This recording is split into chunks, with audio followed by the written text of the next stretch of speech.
Muy buenos días, damos las gracias a la Dirección del Deporte Universitario por permitirnos este espacio. El día de hoy tengo el gusto de presentarles a la licenciada Jocelyn Serrano Ramírez, que es licenciada en fisioterapia, la cual tratará con nosotros el tema de lesión del ligamento cruzado anterior. Bienvenida y muchas gracias. Muchas gracias, buenos días. Bienvenidos a esta exposición sobre lesión del ligamento cruzado anterior, también conocido como LCA. Hoy vamos a explorar un poquito sobre la anatomía, los factores de riesgo, el mecanismo de lesión, diagnóstico, tratamiento y rehabilitación de esta lesión. Vamos a comenzar con qué es el LCA. El ligamento cruzado anterior va a ser una estructura intraarticular y extrasinovial que está formada por fibras de colágeno, fundamental para la estabilidad de la rodilla. Va a formar parte de los 4 ligamentos principales que le brindan esta estabilidad a la rodilla, junto con el ligamento cruzado posterior y los ligamentos colateral, lateral y medial. Este es el ligamento que más frecuentemente se lesiona en deportistas, principalmente en mujeres, ya después veremos un poquito del por qué. Sin embargo, la mayoría de estas lesiones ocurren sin que haya un impacto directo, sino más bien durante los movimientos de giro o al caer tras un salto. De igual manera, sabemos que el LCA es esencial para la biomecánica de la rodilla. Su función principal, sabemos que debido a su anatomía, que va de la parte posterior del fémur a la parte anterior de la tibia, va a tratar de limitar el desplazamiento anterior de la tibia, proporcionando cerca de un 86% de estas fuerzas de resistencia. Sin embargo, también va a contribuir a nuestra estabilidad de la rodilla medial cuando hacemos una extensión completa de rodilla o en la flexión a 30 grados.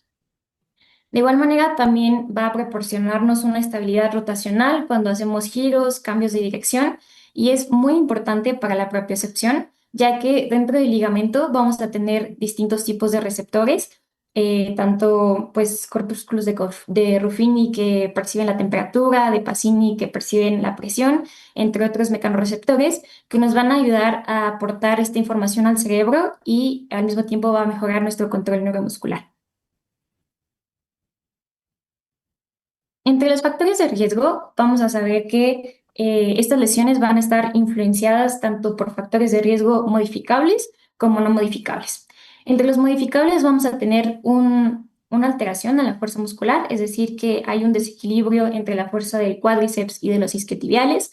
También tenemos el calzado, el tipo de entrenamiento, las técnicas, la superficie de juego, y también pues podemos tener esta alteración de la fuerza lumbopélvica, todos factores que sí podemos nosotros trabajar, mientras que tenemos otros factores no modificables, como es, por ejemplo, el sexo y la predisposición genética. Por ejemplo, las mujeres tienen un mayor riesgo debido a que tenemos diferencias anatómicas y hormonales. Sabemos que en distintos tipos del ciclo ocurre, por ejemplo, una sudoración excesiva, lo que provoca una deshidratación y por lo tanto una alteración en el rendimiento del deportista. Entonces, identificar estos factores de riesgo es clave para que nosotros podamos prevenir las lesiones y podamos optimizar también el rendimiento deportivo de nuestros deportistas. Las lesiones de ligamento cruzado anterior pueden ocurrir por diversos mecanismos. Aquí pues los englobamos en rotación y torsión, un impacto directo con la rodilla flexionada o una hiperextensión, y también existe el mecanismo donde está la rodilla en flexión, en valgo y una rotación externa. Dependiendo de cuál sea el mecanismo de lesión, puede que haya otros ligamentos que también se afecten o incluso los meniscos. Por ejemplo, cuando tenemos nuestra rodilla en flexión con valgo y hay una fuerza de rotación externa, no solamente se va a lesionar el ligamento cruzado anterior, sino que también se llega a lesionar el colateral medial y el menisco medial. Mientras que en el impacto directo y en la hiperextensión vamos a tener que se puede lesionar el ligamento cruzado anterior y el ligamento cruzado posterior. También vamos a tener algunos mecanismos indirectos, como es el de los esquiadores y una desaceleración vigorosa. Aquí abajo tenemos una pequeña clasificación en donde vamos a tener que, dependiendo de la gravedad, vamos a tener 3 grados, y dependiendo de dónde se localiza la ruptura, vamos a tener si es proximal, si es medial, distal o si es una avulsión completa. En el grado 1 vamos a tener que es pues un daño leve, hay una hiperextensión, generalmente no hay inestabilidad y pues es un dolor de tipo selectivo. En el grado 2 ya vamos a tener un desgarro parcial, que no es tan común, pero se considera roto menos del 20% del ligamento. y pues sí vamos a empezar a tener un poquito de inestabilidad y el tercer grado ya es un desgarro completo. Ahora, para que realicemos nosotros el diagnóstico de una ruptura del ligamento cruzado anterior, vamos a realizarlo mediante la historia clínica, mediante pruebas clínicas y apoyarnos de la imagenología. En la parte de la historia clínica, el paciente puede describir ciertos bloqueos o un episodio en el que se dio la rodilla. Vamos a tener que el paciente llega con dolor en el movimiento, una hemartrosis, que es esta acumulación de sangre en la articulación. Generalmente, pues en estas lesiones agudas vamos a tener una incapacidad funcional y que al paciente le cueste caminar. Esto también en caso de que sea una lesión aguda. En caso de que sea una lesión ya un poco más crónica, pues podemos ver que el paciente va a referir justamente que tiene bloqueos o que la rodilla cede con cierta inestabilidad e inflamación. Por otra parte, tenemos la realización de las pruebas clínicas, que vamos a tener que la más sensible, o sea, que la que nos va a dar el diagnóstico va a ser la prueba clínica de Lachman, donde vamos a colocar al paciente en decúbito supino, la flexión de la rodilla a 20 grados y justamente necesitamos hacer esta tracción hacia anterior de la tibia para ver si es que se desplaza, si es que existe esta inestabilidad. Otra prueba que se utiliza es la de cajón anterior, que se puede observar en la imagen. El paciente coloca su cadera en una flexión de 45 grados y la rodilla flexión de 90 grados, mientras que de igual manera realizamos esta tracción anterior de la tibia para ver también si existe inestabilidad. Y otra prueba clínica con la que se confirma pues es pivot shift. Entonces realmente no es solamente que se realice una sola prueba clínica, sino tenemos que hacer varias para confirmar el diagnóstico y también para descartar otros tipos de diagnósticos, por ejemplo, las pruebas de McMurray para la lesión de meniscos, la de valgo o varo forzado para colateral medial y lateral, entre otras pruebas. Por otra parte, la resonancia magnética es una herramienta con un valor predictivo de hasta el 95% en rupturas completas y podemos también llegar a realizar una radiografía simple solamente para seguir descartando otras patologías. En la parte del tratamiento vamos a tener que puede ser tanto no quirúrgico como quirúrgico. Esto va a depender de la gravedad de la lesión, del estilo de vida del paciente y también de la edad del paciente. En el caso no quirúrgico, vamos a tener que va a estar indicado en pacientes que tengan una buena función, que no haya lesiones asociadas, en este caso que sean mayores a 40 años o que tengan una baja actividad.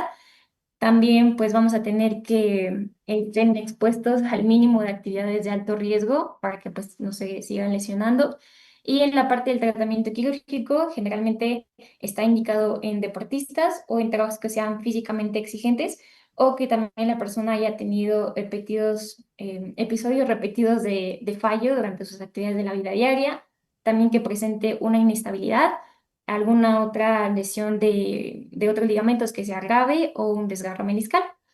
En este tratamiento quirúrgico vamos a utilizar algunas técnicas de reconstrucción que pueden ser de autoinjertos, es decir, de nuestro propio cuerpo, o de aloinjertos, que pues serían ajenos a nuestro cuerpo. Y pues la fijación suele hacerse con tornillos de interferencia.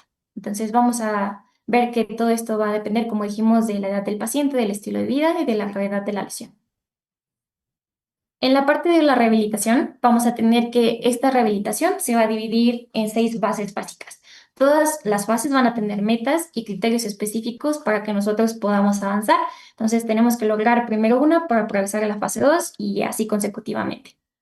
En esta fase, nosotros, bueno, en general en la rehabilitación tenemos que priorizar, recuperar el rango de movimiento, la fuerza muscular y favorecer el control neuromuscular. Esta progresión va a ser siempre a tolerancia del paciente y no como tal con tiempos predeterminados. Si bien hay guías que nos dan como una idea de lo que debemos lograr en cada fase, tenemos que ver cómo va progresando el paciente y qué es lo que tolera mejor. También tenemos que evitar nosotros actividades que sean agresivas o que puedan comprometer el injerto en las fases tempranas y pues nuestros resultados siempre van a estar basados en pruebas funcionales, de fuerza, equilibrio y también en cuestionarios subjetivos. También va a depender de cómo se vaya sintiendo el paciente, qué tan seguro se sienta para regresar a su deporte y qué tan seguro se sienta con la rehabilitación que se le está realizando. Otros puntos importantes es que la técnica lo va a hacer todo en esta fase de la rehabilitación. Cuando hay una ruptura de LSA, se pueden desarrollar patrones de compensación. Entonces, nosotros tenemos que centrarnos en que si haya una activación correcta de la musculatura y que la biomecánica sea correcta. Y pues también explicarle al paciente que debe completar su rehabilitación del ligamento cruzado anterior, ya que pues una vez que las personas vuelven a correr sin dolor, es fácil pensar que ya todo está listo. Sin embargo, pues el último tercio de la rehabilitación es la más importante, ya que nos va a ayudar a prevenir pues la probabilidad de una nueva lesión o que pues tengamos un retorno exitoso al deporte y también reduce la probabilidad de desarrollar osteoartritis en el futuro. Entonces, en estas fases vamos a tener la fase que es la preoperatoria, la primera fase que es la recuperación de la cirugía, la segunda fase que es de control neuromuscular y de fuerza, la tercera fase que es de correr, agilidad y aterrizajes, la cuarta fase va a ser de retorno al deporte y la quinta fase va a ser de prevención de lesiones. En este tratamiento preparatorio, los ejercicios y las actividades durante esta fase pues van a incluir tanto la aplicación regular de hielo para reducir la inflamación, tenemos como objetivo eliminar el edema, recuperar rangos de movimiento. Generalmente en estas primeras 3 semanas se busca lograr del 0 a los 120 grados de flexión y pues también tenemos que buscar lograr el 90% de la fuerza de cuádriceps e isquiotibiales aproximadamente. En la primera fase vamos a centrarnos en esta movilización inicial, en el control del dolor y en una protección del injerto. Si bien es tentador querer empezar a moverse y mejorar la fuerza y la amplitud de movimiento, lo mejor es que es dejar que la rodilla se recupere en esta primera y segunda semana con ejercicios básicos de amplitud de movimiento, ejercicios de fortalecimiento. También tenemos que ajá, hacer fuerza de cuádriceps y de isquiotibiales y aplicar hielo y compresión. Entonces, algún ejemplo de estos ejercicios es un deslizamiento de talón en la pared, en donde buscamos justamente que el paciente pues llegue a una flexión lo más que pueda tolerancia y podemos ayudarnos de la extremidad sana para que se apoye a la extensión y eso permite también que nosotros logremos una mayor flexión de la rodilla y al mismo tiempo extensión pasivo asistida.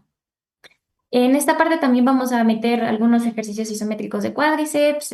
Podemos hacerlo con o sin biorretroalimentación, pero también tiene mayor evidencia científica hacerlo con biorretroalimentación, es decir, con electroestimulación neuromuscular.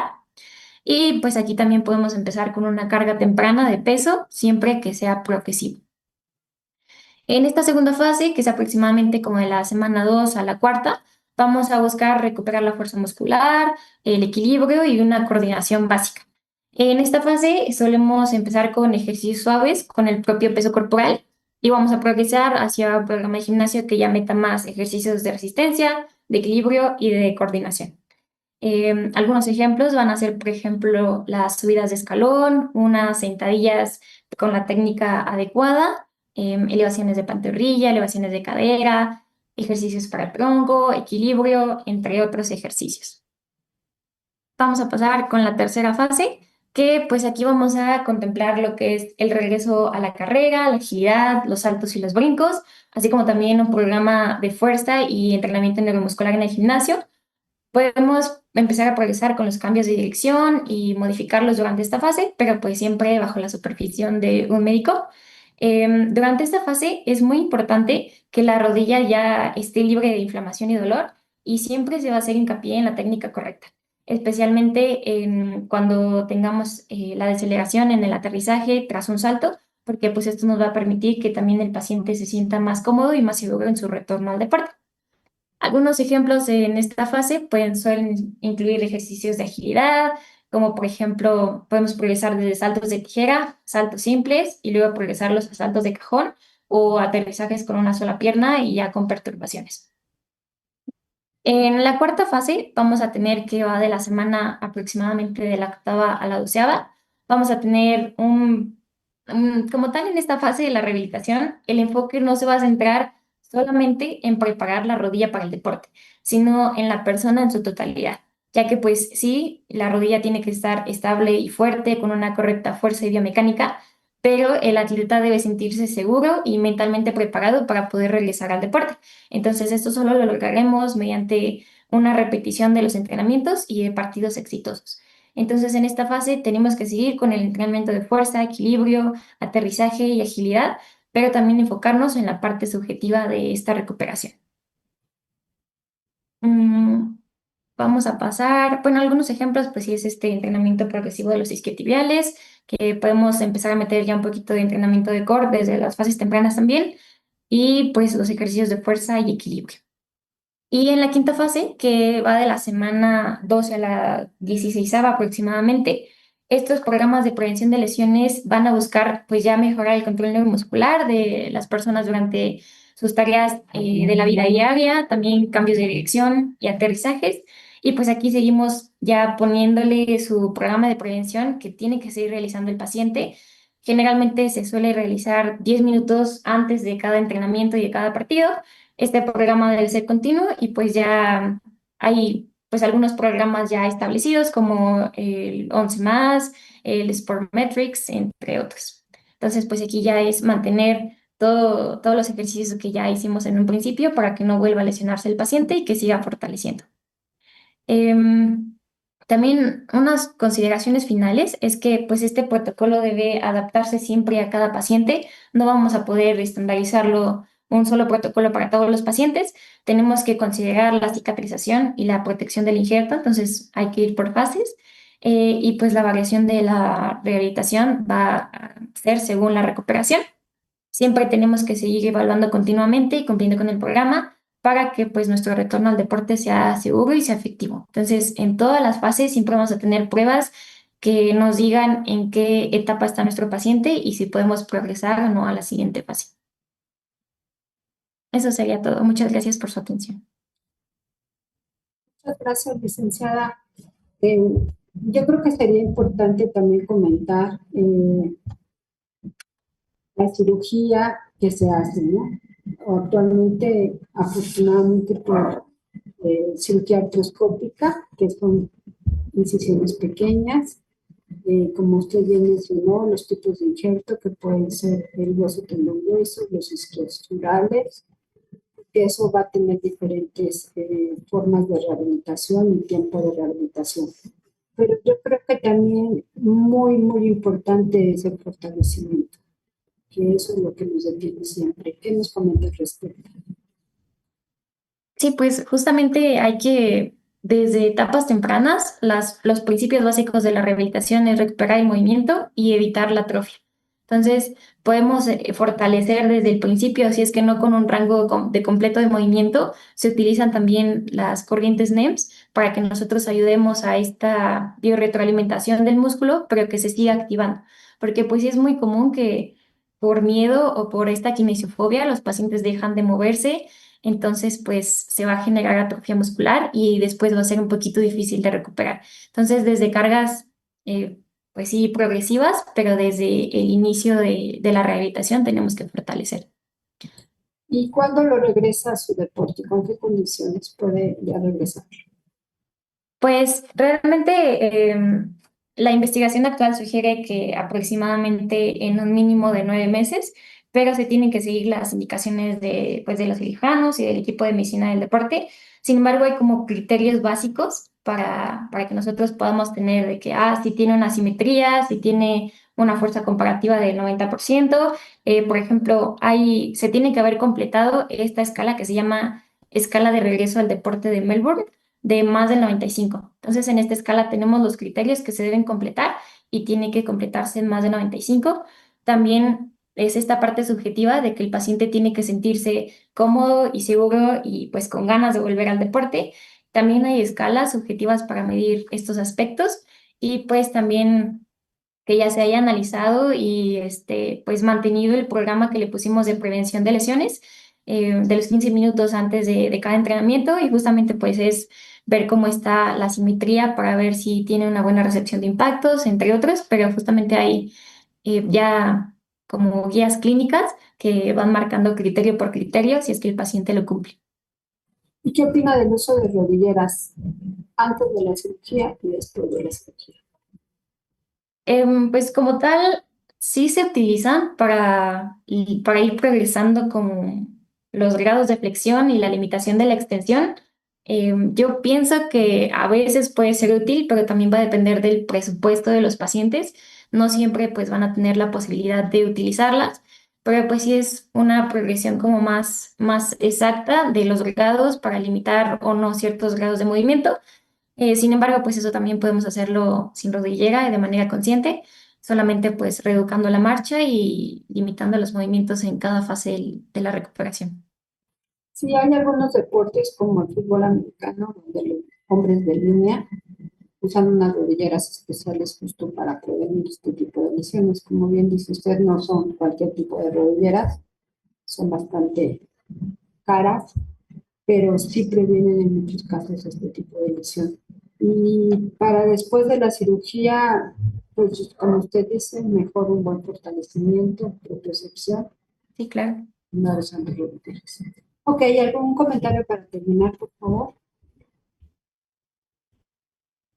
Pues simplemente que sí se enfoquen mucho en perderle miedo a moverse y a fortalecer desde el inicio, incluso con las cargas de peso tempranas.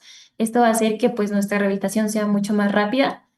También es un poquito difícil la parte subjetiva porque pues sí es perder gran parte de la estabilidad de la rodilla, pero pues con un correcto programa de rehabilitación, de propiocepción, de fortalecimiento, pues sí se logra regresar al deporte. Entonces que pues no se queden con que ya se rompió el ligamento y ya no se puede hacer nada. Claro que sí se puede. Muy bien, pues muchísimas gracias. Damos las gracias a la Dirección del Deporte Universitario por permitirnos este espacio. Los esperamos en una próxima sesión. Gracias. Muchas gracias. Hasta luego.